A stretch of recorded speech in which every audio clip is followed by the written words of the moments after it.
ओम जनार्दन नमा. यात जसं तुम्हाला वया वाटण्यात आल्या गेलं त्या वयाला आपण सर्वजण ओम जनार्दन जप लिहिणार आहात आणि त्या बाबांना अर्पण करणार आहात. हे बघा फार मोठं धन आहे धन लक्षात घ्या. राम रतन धन पाहिजे भगवंताचं नाम रूपी धन आहे. खरं मग तुम्ही संसार जीवाने किती बघा धन कमवलं, संपत्ती कमवली, एक दिवस सर्वजण जाणार बरं का. पुरंगाव करणं एक दिवस तुम्हाला पुढे जायचंय हे विसरता कामा नये. ह्या देहाची अवस्था आहे ती कोण काळ येईल कायचा नाही द्याचा भरोसा. महात्मा काय सांगतात, संसार जीवनासाठी सांडून सगळं साधन तुम्ही सर्व साधने सोडून द्या बरं का.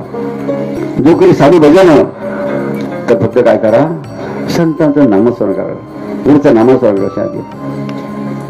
केव्हाही काही शुद्ध म्हणत सत्य जाणून द्यावा. अशा रीतीने बघा. ओम जनार्दनाय नमः. ओम जनार्दनाय नमः.